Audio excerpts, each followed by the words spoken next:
I'd like to have my baby in my hometown. You're in the way, sis. So could you please leave soon? One day when I returned from work, my sister who had gotten married and moved out years ago was in my room. She was ostentatiously rubbing her swollen belly, but I couldn't say anything. Even seeing her like that, looking around the room in shock, I stood still and she laughed at me crudely. You're just in the way since you can't even get a boyfriend, an old maid like you. Be grateful I threw away everything that was in the room to make it easier for you to leave. My room, which was normal before I left for work in the morning, was now completely empty. The bed, table, rug, and even the curtains were gone. Literally, there was nothing left. The only thing there was my sister standing defiantly in the center of the room. Your phone and wallet are in your commuter bag, right? So you won't die destitute. And it's about time you stop leeching off our parents and start living on your own. Yeah, I didn't think about getting my things back or kicking my sister out. I just didn't want to see her face anymore and wanted to leave. That was all. When I turned my back, I could hear my sister burst out laughing, as if she couldn't hold it in any longer. You can't say anything back, even when it's come to this. Aren't you too weak, sis? Ignoring her blatant mockery, I continued down the hallway. My father was on the phone in the living room, and my mother was probably preparing dinner with the sound of my father's cheerful voice and my mother's humming behind me. I walked out the front door, taking in the night air. I readjusted my bag on my shoulder and headed towards the street where there are many hotels along the way. I suddenly realized something. I thought, I wonder who is going to pay the mortgage on this house from now on. Well, never mind. I am Julia, a 27-year-old office worker. I work as a company employee and also have a side job. While I lead a stable life as a company employee, I enjoy doing what I love through my side job, such as video editing, web writing, and blog management. A 27-year-old office worker is what people would call old enough to be conscious of marriage, but I am not so conscious of love and marriage. Part of the reason is that my sister was treated like a princess at home, making me feel alienated by my family, which has prevented me from really wanting to build a happy family of my own. I have always lived with my parents at home. The household chores are supposed to be shared with my mother, but in reality, I do most of them. My mother, after coming back from her part-time job, is too tired, and seeing her like that makes me think I should be the one to do the chores. Since becoming a working adult, I have been contributing to the household expenses, which is several times more than what my friends who live alone in Tokyo pay. I am an indoor person who likes studying and didn't go out much, even during my student days. So I didn't have much desire for material things and ended up saving most of the money I earned. Even after starting work, I didn't go out much, so I gave more for the household expenses, thinking it would help my parents. Furthermore, since last year, I've been contributing towards the mortgage payments at the request of my parents. My parents seem to think it's fine for me to contribute more to the household and mortgage payments, since I earn a steady income and am responsible.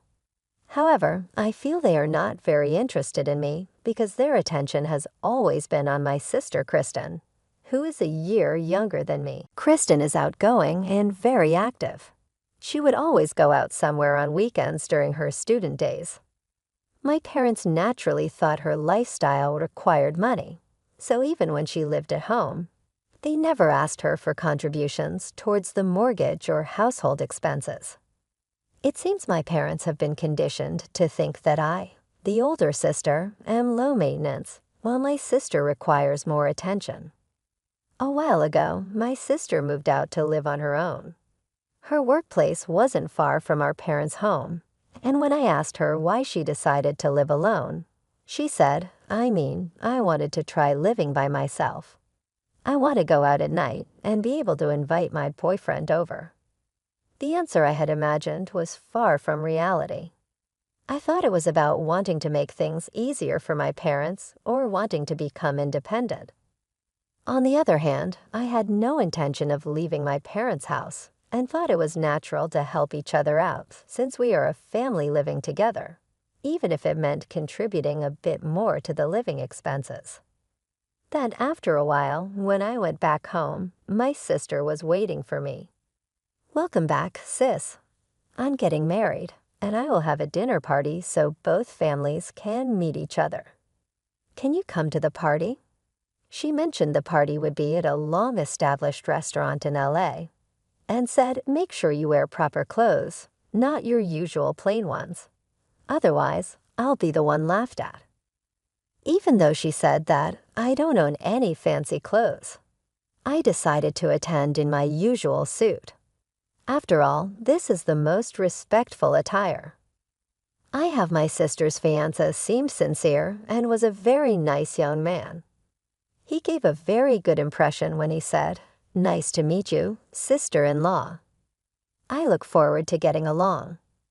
I thought she had chosen a very good partner for herself. Perhaps with him, my sister might settle down a bit, I thought in a sisterly manner. Initially, the atmosphere was formal and tense between both families. But as alcohol was served, the formal tension gradually eased, and the conversation shifted to talking about children after marriage. Our eldest daughter, Julia, is almost 30 and still unmarried, without any plans to marry. So it looks like we'll only be able to see grandchildren from our younger daughter, Kristen. We're looking forward to it so much, my parents said. "I want to have children right after getting married, maybe 3, she said, and the conversation became lively. Suddenly, I noticed my sister's husband had a forced smile, looking uncomfortable, as if the cheerful smile earlier was a lie. I felt he was also uncomfortable, just like me. I wished it would end soon. Since then, my parents started doting on my sister as an investment for their first grandchild. Whenever my sister said, "Eating this food is said to make it easier to get pregnant," they would immediately go buy it and tell Kristen to eat a lot. "There might be a chance I can't get pregnant because of tight clothes," she said one day, and they went to a department store to buy a dress. "If you visit this church, you'll be blessed with children," they said, and they even went on a trip together. My parents doing whatever my sister said was usual for me, so I didn't think much of it other than they're doing their usual thing.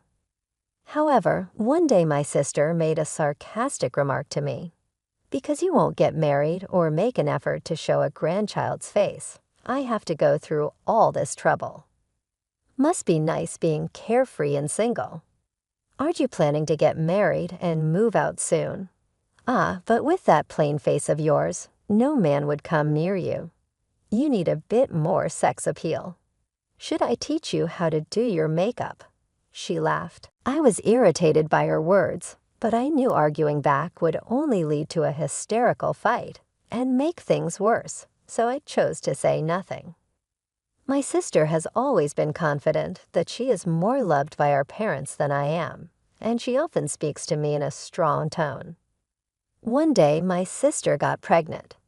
Even someone like her could be visited by the stork, I wondered.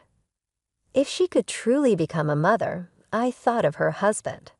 "Maybe it'll be fine with him," my sister said. "Since I'm pregnant, I don't want to cause trouble at work, and I want to focus on parenting and easily quit her job." However, her husband thought that parenting would be expensive, and being a full-time homemaker wasn't realistic on his salary. But my sister didn't listen to him and quit her job anyway. One day, when I returned from work, my room's door was slightly open. About 4 inches. I'm meticulous, so I never leave closets or drawers open, let alone the door. My parents wouldn't have entered to clean since I do all the cleaning myself. Nervously, I opened the door to my room and was shocked. There was nothing there. I wasn't one to have a lot of belongings, but I had kept things precious to me since childhood in storage boxes, labeled and stored in the closet. Gone were the electronic dictionary my parents bought me for my 10th birthday, the commuter pass case my grandparents gave me as a high school entrance gift, my diplomas, trophies, albums, even though they were old and worn out. They were precious to me. Everything that should have been there by morning had disappeared without a trace. Standing dazed in the empty room, I heard a familiar voice from behind. "Oh, you're back, sis. I've decided to come home for my childbirth." Looking at my sister's face as she spoke with a laugh, I immediately knew she must have moved my things. "Kristen, where did you put my stuff in the closet?" I asked in a panic, but my sister, still laughing, said, "What's the rush? It wasn't anything important, right? Just junk." Being told my precious belongings were junk, anger welled up inside me. "It might be junk to you, but it's important to me. Give it back now. It's insane to move all someone's belongings out when they're not home." It must have been the first time she saw me raise my voice. Surprised, she blurted out, "I've already thrown it away." In my 27 years of life, I've never been this angry. It's outrageous to throw away someone's belongings without permission. Put everything back right now. I demanded, but my sister unapologetically said, "It's already been taken by the garbage truck." "I can't give them back." She looked at me with disdain as she said this, then added, "What's the big deal? You're getting so angry over some junk. Are you crazy? Don't yell like that. It's bad for the baby," while ostentatiously rubbing her belly. And then she continued, "I've decided to live here even after the baby is born. It seems tough after childbirth, and Mom and Dad want to see their grandchild every day. Matt plans to stay here too, so it's too small with just my room. That's why I decided to use your room too. You understand, right? You're such a filial piety failure." I was utterly astounded by her selfish behavior. Going to a parent's home for childbirth is supposed to be a temporary return before and after the birth. But living here with her husband and child is simply cohabitation, isn't it? And then to unilaterally label someone as a failure in filial piety. My anger bubbled up. Do you even realize you're being a failure in filial piety staying at home without getting married? And as the eldest daughter, not even bringing in a son-in-law. I'll show them a grandchild's face and create a life where we can live together and see each other every day. Who do you think is doing more for our parents?" She was unilaterally declaring as if it was all my fault. But there was no way I could just sit back and listen to her. If you want to live in this house as a family, that's something the whole family should discuss. Especially since you want to use my room. You should have said something sooner if you had a set date. At that point, my sister interrupted by banging loudly on my room's door. "Shut up. See, you're always like this, making a fuss. That's why I made it, so you have no choice but to leave. It's annoying." That sounded like mere lashing out. Trying to use someone's room without permission and having thrown out the current resident's belongings. Yet she spoke as if she were the victim. Kristen banged on the door over and over again. "You're in the way. Leave. Don't ever come back." I was beyond flabbergasted. "Then as you wish, I'll just leave. I don't have any belongings left. No need to pack." My immense anger had now turned into sheer astonishment. I even felt like I never wanted to see her again. I turned around and headed straight for the entrance. My parents didn't seem to notice me just returning and immediately leaving through the front door. My father was probably bragging on the phone to a relative about his pregnant daughter coming home to live with them permanently. My mother seemed to be in the kitchen, possibly making my sister's favorite dish, humming a tune. I wasn't living with my family expecting anything in return. The difference in how my sister and I were treated since childhood. I thought it was because she was good at charming our parents, and that was okay. But even after growing up and taking on most of the household responsibilities, this was how I was treated. Despite allocating most of my salary to living expenses and the house's mortgage, and yet my sister, who never contributed a penny, was welcomed with open arms. The negative aspects of my parents I had tried not to see combined with my sister's behavior morphed into contempt. Without saying I'm leaving or goodbye, I opened the front door. Until that door closed, neither my parents nor my sister said anything to me.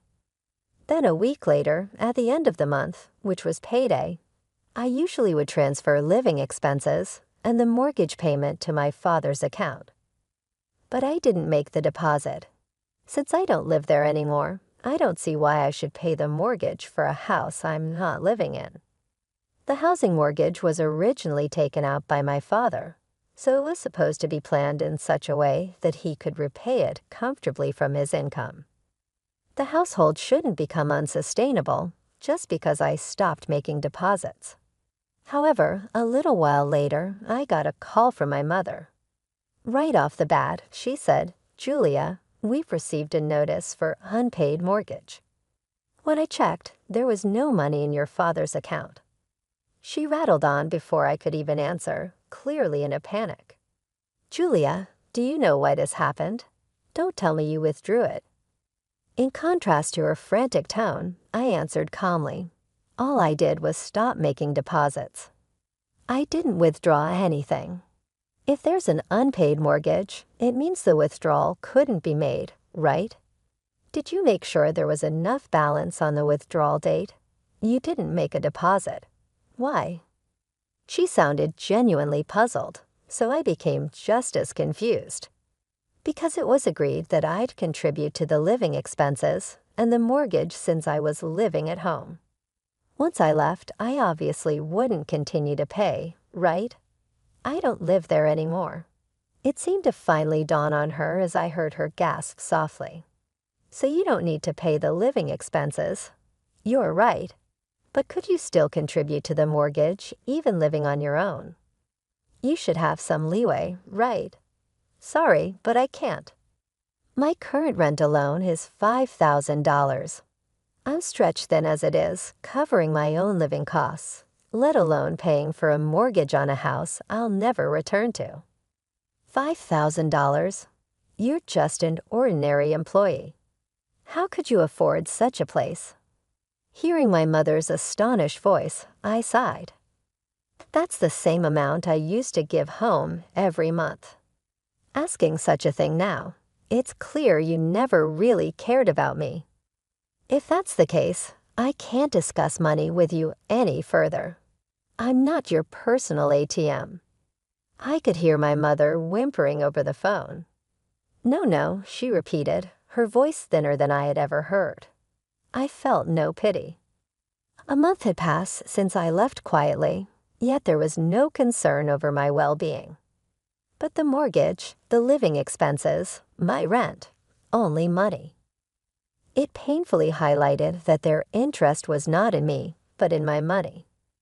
That's why I hadn't felt compelled to share that I was extensively freelancing online, making far more than my father's monthly salary.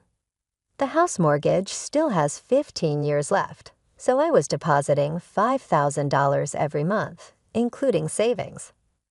It seems my mother mistook it as my father's income, given his age and years of service. Her assumption was understandable, yet she never noticed the exact amount deposited every month. A glance at my father's payslip would have clarified the discrepancy. Ultimately, my mother didn't care about the source of the money, which is why she failed to notice when the monthly income halved, leading to a shortage and subsequent mortgage payment failures. Only noticed when prompted by a notice. When the absence was finally felt, she acted in a manner so typical of her. I could only offer a faint smile. Lately, she had been indulging my sister's demands for expensive baby items, further straining their finances. But without your contributions, we can't make ends meet.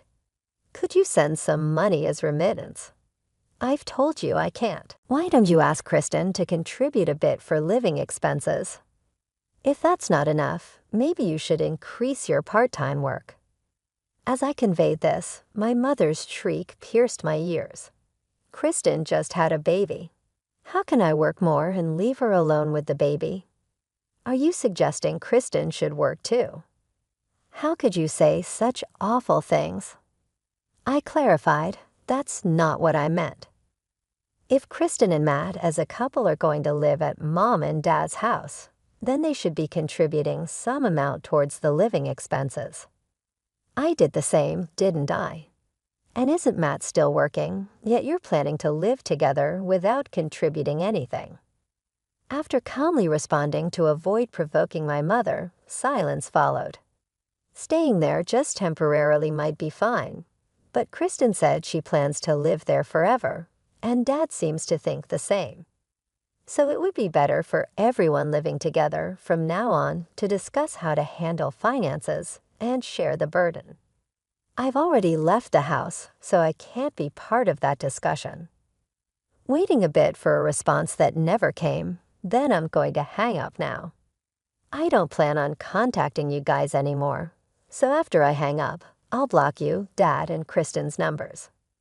You guys can delete my contact information too. Bye. With that, I ended the call. The last thing I heard was a bewildered ha from my mother.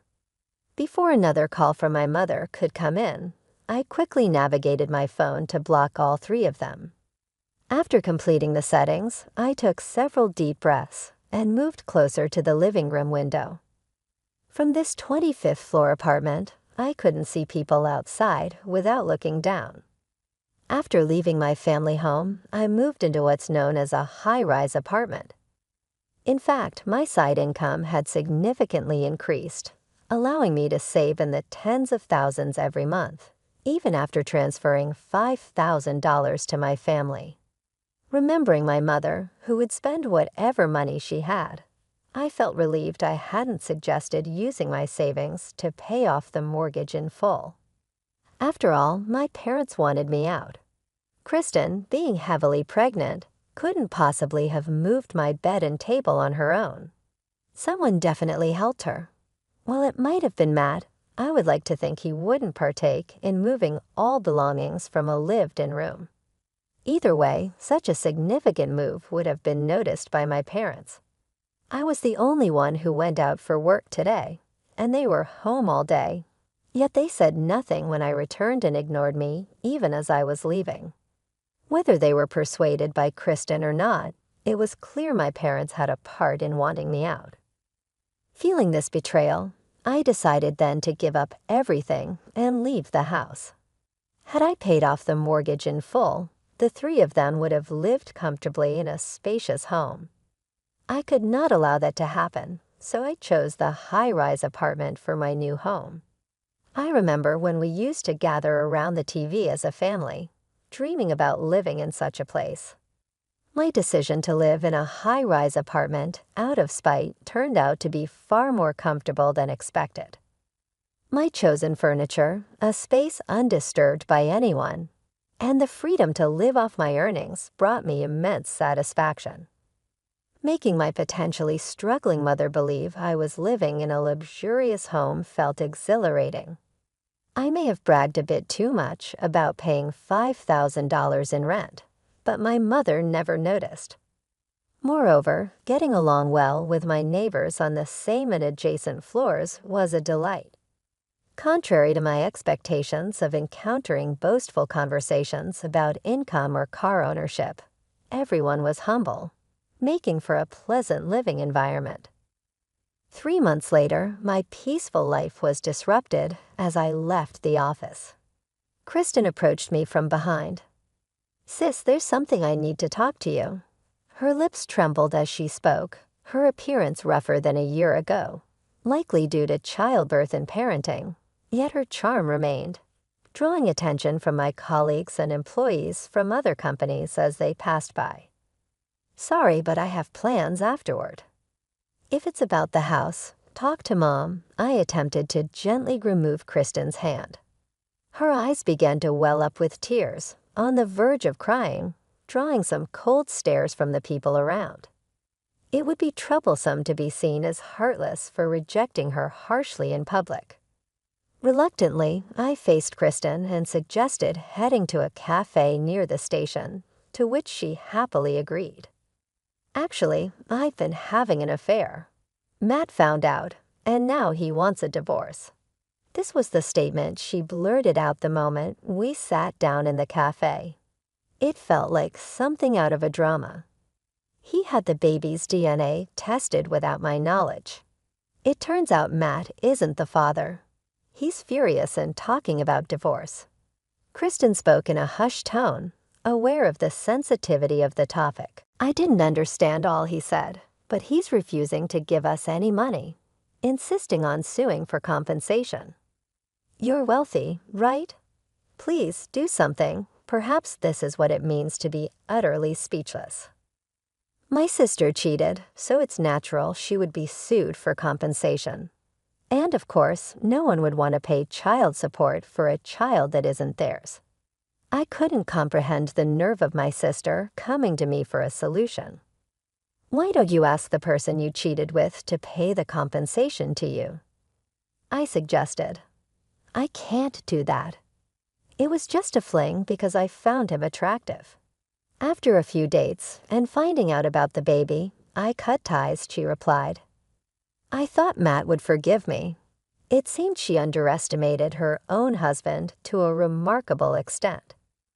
Though I knew my sister was selfish, I was astonished to see she treated even her loved ones this way. Then Matt didn't forgive me at all. Instead, he said he's been hating how I acted like a princess all along, and that the pressure from our parents to have children was unbearable, terrible, isn't it? Even being blamed like this, my sister still finds a way to play the victim.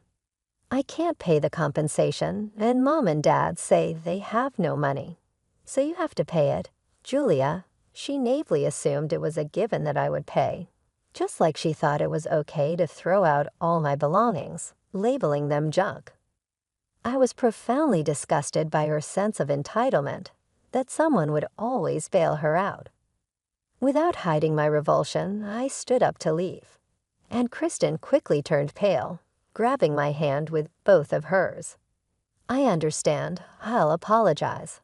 I'm sorry for throwing out your stuff without asking. I've apologized, so we're good now, right? Please give me the money quickly. The way she tilted her head slightly, using a sweet voice, sent shivers down my spine. I shook off her hand in disgust.